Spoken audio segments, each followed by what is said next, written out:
Nah, setelah semuanya kita tahu akan belajar apa, prospek, kemudian punya kesempatan apa, vibes, culture, dan sebagainya, ada satu hal penting yang harus kalian tahu juga, terutama untuk orang tua kalian, yaitu faktor biaya. Sama kayak orang promosi ya, kalau kalian lihat di promosi-promosi, maka ujung-ujungnya adalah sebenarnya harus bayar berapa sih? Dari semua benefit yang bisa kalian peroleh, kesempatan untuk mengeksplor diri kalian, selalu ada faktor biaya di situ. Dan di balik faktor biaya itu juga ada beasiswa. Nah, itu yang akan coba saya jelaskan di sini tentang komponen biaya, lalu opsi-opsi beasiswa yang bisa kalian ambil. Ingat bahwa mungkin nggak terlalu penting ya buat kalian untuk keluarga-keluarga yang nggak terlalu transparan problem keuangannya ke anaknya. Tapi hal ini penting untuk orang tua kalian. Jadi di ujung nanti akan saya coba jelaskan juga tentang berkat, restu, dan juga dukungan orang tua. Nah, faktor biaya ini menjadi hal yang penting untuk kalian coba diskusikan secara jujur dengan orang tua kalian. Nah, mari kita lihat ada hal apa saja tentang pembiayaan di kampus. Jadi tentang harga itu ada dua hal yang coba saya bagikan di kesempatan ini, yaitu harus bayar berapa dan juga kesempatan beasiswa yang bisa kalian peroleh ya. Nah, yang pertama adalah harus bayar berapa. Jadi mari kita lihat komponen biaya dari beberapa kampus yang sudah saya pilih ya. Yang pertama itu adalah dari ITB ya. Nah, ini kebetulan hanya seleksi mandiri ya yang saya dapatkan. Mungkin kalian bisa dapatkan untuk seleksi SNBP dan juga yang ujian dari negara ya. Nah, di sini untuk seleksi mandiri kalian tinggal klik saja di bagian biaya pendidikan. Nah, jadi kalian masuk di kampus atau ya website kampus ya, kemudian kalian lihat tentang biaya pendidikan ya. Nah, mungkin ini terlalu kecil, saya coba besarkan sedikit ya. Nah, ini sebagai contoh, ini adalah komponen biaya untuk seleksi mandiri di ITB di tahun 2023 ya. Nah, jadi ya mulai dari daftarnya aja udah 700.000 ya. Ditambah dengan ada biaya tes untuk yang FSRD ya. Rasanya ini ada tes gambar dan sebagainya ya. Nah, kemudian masing-masing mendaftar dapat memilih paling banyak 4 pilihan ya. Kemudian kalian tinggal pilih saja atau baca saja hal-hal yang bisa kalian pelajari di sini ya. Nah, yang menarik itu adalah ada tentang UKT ya. Nah, lihat nih ada yang dicetak bold ya, dicetak tebal. Mahasiswa yang diterima di ITB melalui program seleksi mandiri, artinya di luar dari jadwal yang ditetapkan oleh pemerintah, SNBP, dan juga satu lagi tuh kalau nggak salah, saya buka yang UPI dikit ya, itu untuk yang SNBT ya, jadi ada SNBP dan SNBT ya. Nah, kita balik lagi sini ya, saya lupa istilahnya tadi. Nah, SNBP itu ada yang disebut dengan istilahnya adalah UKT atau uang kuliah tunggal ya. Nah, komponen uang kuliah tunggal ini cukup menarik ya, karena uang kuliah tunggal ini itu dia komponen biayanya cuma sekali bayar dan sama untuk semua semester. Jadi tidak tergantung jumlah SKS yang kalian ambil ya. Nah, di sini yang dicetak tebal tadi saya kelupaan untuk jelasin, mahasiswa yang diterima di ITB bertanggung jawab untuk membiayai secara penuh pendidikan program sarjana di ITB. Jadi nggak ada subsidi biaya pendidikan.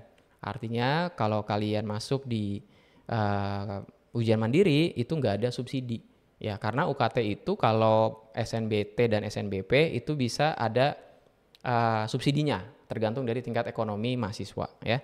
Nah, sebagai contoh ini fakultas ada FMIPA, SITH itu UKT-nya 12,5. Untuk FITB G, fakultas sekolah lain di ITB selain SBM, itu UKT per semesternya 25. Kemudian ada UKT 4 ya, ada IP ya. Nah, IP itu adalah iuran pengembangan institusi ya. Lalu seluruh calon mahasiswa yang diterima di ITB lewat jalur mandiri dikenakan biaya pendidikan tunggal per semester dengan nilai sesuai UKT 5. Untuk beasiswa, untuk UKT 4 diputuskan ITB berdasarkan kemampuan ITB. Artinya kemampuan finansial dari kampusnya ya. Nah, mungkin bertanya-tanya kenapa sekarang negeri juga punya biaya yang wah juga ya, bahkan dikatakan di sini ada kemampuan ITB. Bukankah negeri itu adalah negeri gitu ya? Dengan konotasi dulu adalah murah ya. Nah, karena beberapa kampus ini yang sepengetahuan saya itu diberikan kebebasan untuk mencari pendanaan sendiri. Oleh karena itu ada yang namanya seleksi mandiri. Nah, seleksi mandiri ini biayanya cukup wah juga. Kalian bisa lihat harganya ya.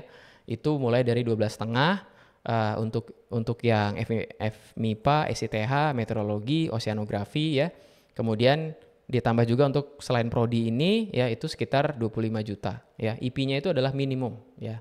Dalam tanda kutip minimum ya.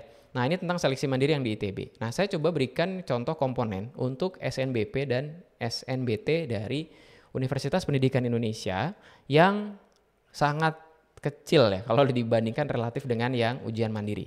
Jadi di sini saya akan jelaskan tentang komponen biaya untuk yang SNBT, SNBP, dan juga tadi yang seleksi mandiri yang sudah dijelaskan di contohnya kampus ITB ya. Nah, uang kuliah tunggal ini sama UKT ya, tidak dibayarkan tidak berdasarkan jumlah SKS yang kalian ambil. Nanti akan saya coba bedakan dengan yang di Unpar. Unpar itu tergantung dari jumlah SKS ya. Jadi uang kuliah tunggal itu sama untuk semua semester ya, kelompok. Nah, di sini ada mulai kelompok 1 sampai kelompok yang kanannya itu, apakah saya bisa scroll? Kayaknya nggak bisa ya. Itu lumayan besar ya. Nah, kalau kita lihat kecil, kok besar ya. Makin ke sana makin besar ya. Ya, jadi kalau kita lihat di sini ada Fakultas Ilmu Pendidikan, ada misalnya pendidikan guru sekolah dasar ya, jadi guru SD. Itu bahkan bisa cuma 500.000 per semester ya. Sampai kelompok-kelompok yang sana saya nggak tahu ujungnya berapa ya. Tapi kalian bisa bandingkan antara yang tadi yang mandiri dengan yang SNBP atau SNBT ya.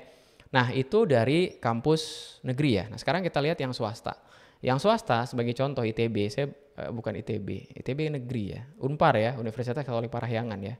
Ini terlalu kecil, saya coba zoom in ya. Nah, ini hubungan internasional yang biasa jadi favorit di Unpar ya. Saya pindahin dulu. Nah, ya supaya kelihatan. Jadi hubungan internasional itu biaya awal itu sudah 41,5, PMDK-nya setengahnya 21 juta. Nah, swasta ini menarik ya, makin cepat kalian daftar itu makin murah ya. Sebenarnya negeri juga sama, kalau kalian lolos di SNBP atau SNBT itu murah, begitu mereka buka jalur mandiri biasanya relatif lebih mahal, karena itu adalah cara kampus negeri untuk mendapatkan pendanaan yang lebih baik ya, sehingga ya mereka jauh lebih bisa memberikan pelayanan yang terbaik juga gitu, dan itu adalah satu keniscayaan ya zaman sekarang begitu. Nah, kemudian ada juga tabel biaya masuk normal ya, ini 51.350. Kenapa? Karena itu ditambahkan sumbangan yang minimum 2,5 juta. Kemudian nah di sini ada hal yang menarik bahwa kalian bisa lihat ada biaya SKS semester 1 ya. Jadi semester 1 di HI itu hubungan internasional kalian langsung belajar itu 21 SKS. Lalu semester 1 S1-nya ya itu saya nggak tahu ini komponen apa, 350.000 ya. Oh, 350.000 dikali 21 itu 7.350.000. Betul ya? Karena 350.000 kali 20 itu 7 juta ditambah 1 SKS 350.000.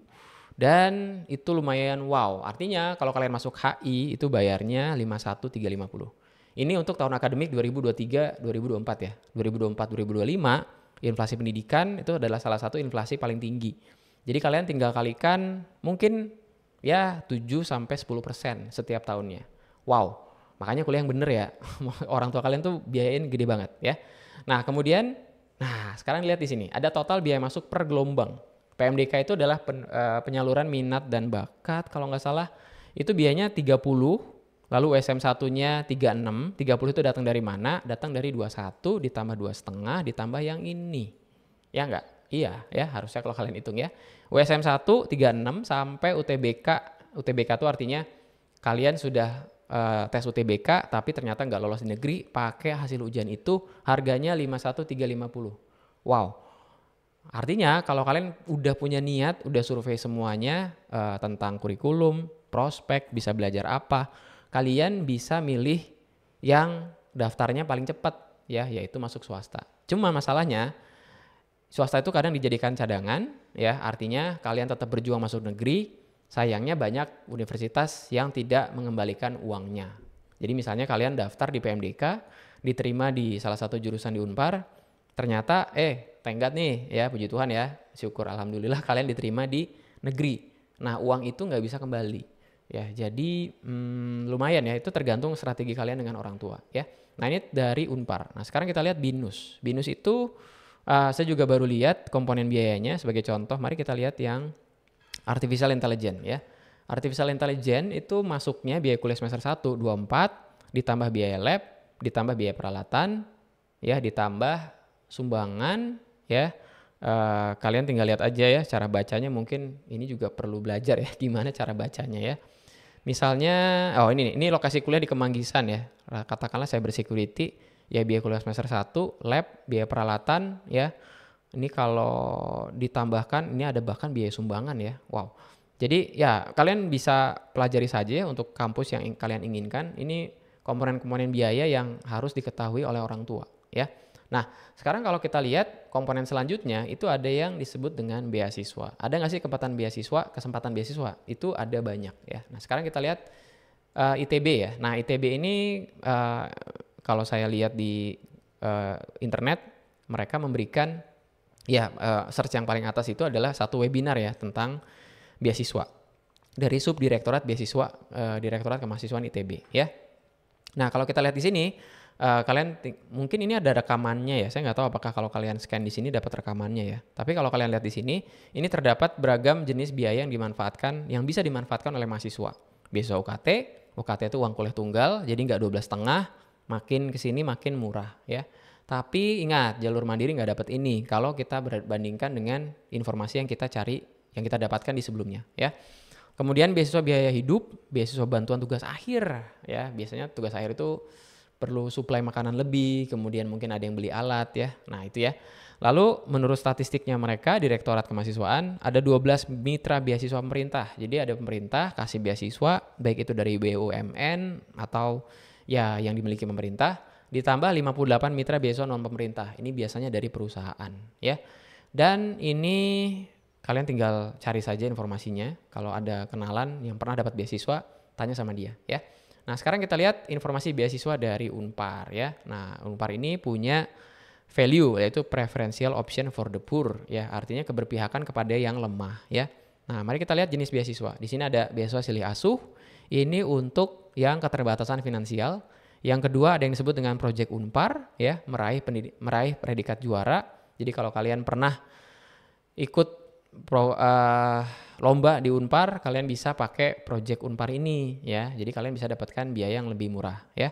Kemudian ini lumayan nih ya, juara 1 potongan 70% UKPA. Itu adalah uang kuliah A-nya awal ya. Aku lupa P-nya apa ya. Nah, ini ada prodi tertentu ya. Ini untuk teknik elektro jurusan saya, untuk fisika, manajemen perusahaan. Ini perlu ada syarat-syaratnya ya, motivation letter, alasan pengajuan beasiswa. Kemudian ada beasiswa Sagraha, ini keterbatasan finansial ya. Mungkin ini agak sedikit beda dengan yang di atas ya. Lalu ada prestasi non akademik. Nah, ini menarik ya. Kalau kalian pernah juara ya, kemudian juaranya juara 1, 2, 3 non akademik ya. Kemudian pernah juara di provinsi, nasional, internasional, kalau pernah ikut olimpiade, itu bisa dapatkan beasiswa ini juga ya. Nah, itu ya, beasiswa non akademik. Termasuk kalau kalian jadi mahasiswa kemudian pernah juara mengharumkan nama Unpar, kalian bisa dapatkan beasiswa juga ya. Lalu ini ada anak pegawai, kalau kalian anak pegawai di Unpar, kalian juga bisa dapatkan beasiswa tersebut ya. Nah, intinya ada begitu banyak hal-hal yang bisa kalian coba ketahui ya dari faktor biaya ini ya. Nah, kalau saya bisa kasih rangkuman harus bayar berapa? Ini tergantung jalur yang kalian ambil ya. Kalau misalkan negeri itu ada ujian saringan masuk mandiri ya. Kemudian ada SNBP, ada SNBT ya. Kalau misalnya swasta itu ada PMDK ya, kemudian ada USM 1 dan seterusnya ya. Nah, faktor-faktor biaya ini juga penting untuk orang tua kalian ketahui ya. Kesempatan beasiswa ini ada untuk yang keterbatasan finansial ya, dan juga ada yang untuk prestasi. Artinya kalian pernah punya prestasi di lomba atau bidang tertentu ya. Nah, faktor ini penting. Jadi saran saya gunakan worksheets yang ada ditawarkan di kelas ini. Kalian coba isi-isi, cari informasi lewat website ataupun lewat kenalan kalian yang mungkin pernah mendapatkan beasiswa. Jadi kalian bisa punya pertimbangan yang komprehensif ya. Ingat, makin ke belakang kalian daftarnya, makin mendekati penutupan, itu harganya makin mahal ya. Supply and demand ya, itu permintaan dan penawaran aja kok ya, yang menyebabkan harganya wah ya. So, selamat mencari tahu tentang faktor biaya dan juga beasiswa. Nah, ini adalah video kedua sebelum terakhir ya. Nah, nanti di video terakhir kita akan ngomongin tentang dukungan, berkat, dan restu dari orang tua kalian.